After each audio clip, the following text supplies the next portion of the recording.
Hey y'all, it's Miss Benson again, and I wanted to show y'all the next step in our writing. So this would be like a day 3 activity when we would check back through our writing and do some editing. So just like always, we want to be able to go through and reread our books. But this time as I reread, I'm going to be checking for some things. And some things I'm going to be checking for are whether I used an uppercase letter at the beginning of my sentence, if I used finger spaces in between my words, if I have punctuation at the end, and I want to also check through my words and make sure that I wrote all the sounds that I heard so that my writing is easy for other people to read. So we kind of went through the first page and it said, one day I went to Walmart to get some bread. Now, my next 2 pages, I made some mistakes in here that we would commonly see our students make. So that way you see the kind of things that we would fix up. So my next page, I wrote, I went to the bread aisle to get some bread, but there was no bread.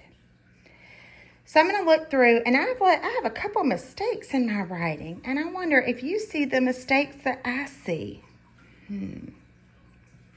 Just take a second to look and see if you see the same mistakes that I see.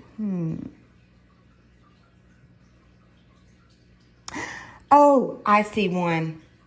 I didn't put an uppercase I at the beginning of my sentence. I used a lowercase I. I've got to fix that. This should be a big I, not a lowercase I.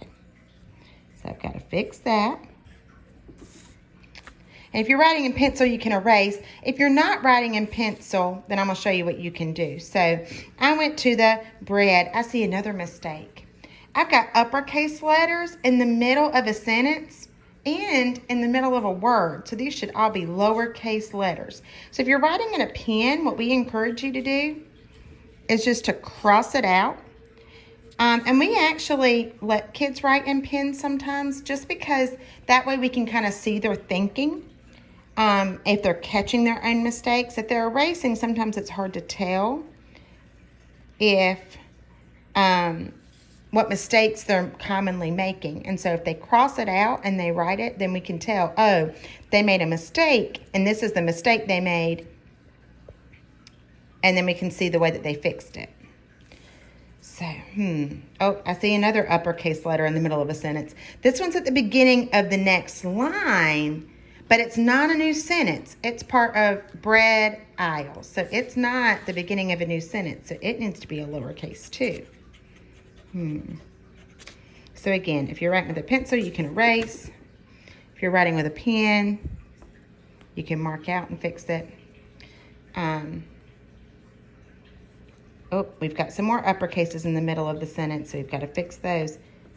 Bread. All has to be lowercase. All right, let's go back and reread. I think I caught them all. I went to the bread aisle to get some bread, but there was no bread. So I've got my finger spaces. Everything's lowercase except for the first letter's uppercase. I've got punctuation at the end. Looks pretty good. Now, this is a very common mistake I see students make. And look, guys, is this easy for us to read? No, it's not at all because it's all smushed together. I forgot to put finger spaces in here. So it was supposed to say, a woman said, I found some bread. It was in the back of the shelf. But that's really hard for us to read. So I'm going to have to rewrite this and put finger spaces in my sentence because I didn't put any there and it's really hard for us to read.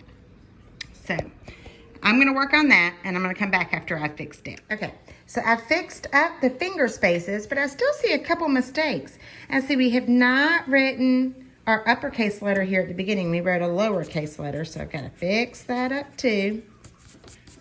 This is all part of our editing process. So when you ask, and we actually use that word with our students where we ask them to edit. So whenever they do an assessment for us, we ask them to plan out their writing, write their writing, revise, and edit. That means make any changes they need to make. And they have to do it in one sitting. So we really want to encourage them to edit their writing, to go back and reread, fix it up, try to make it easier to read.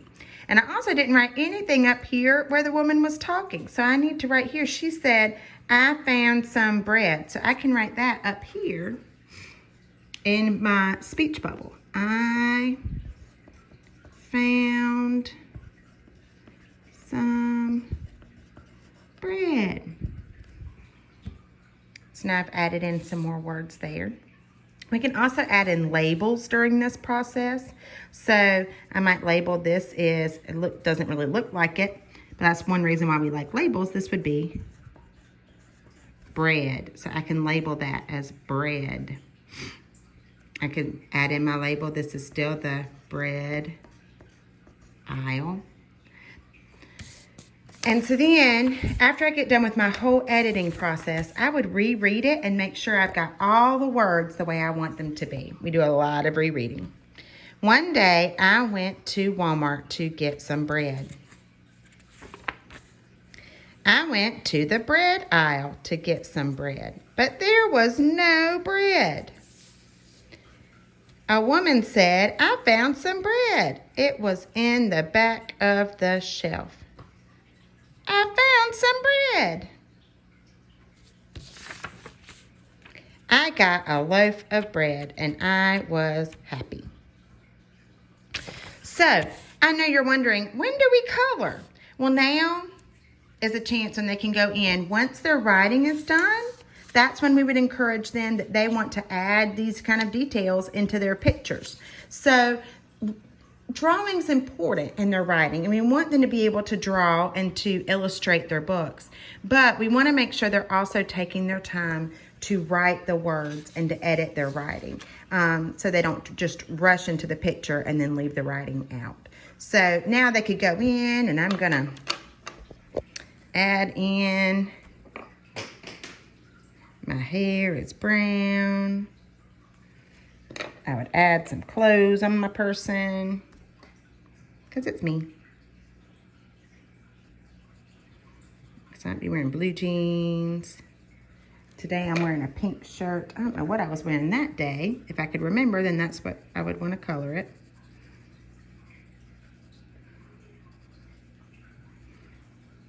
Oh, my person doesn't have any hands.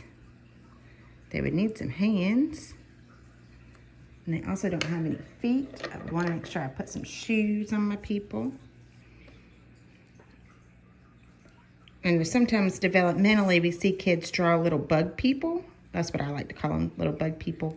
Where they look, I'll erase this in a second, but where they look kind of like this. They're just kind of a head with arms and legs. We really want to start encouraging them to think about the details. Once they start the drawing part of their picture. We want to make sure their people have a body, they have arms, they have legs.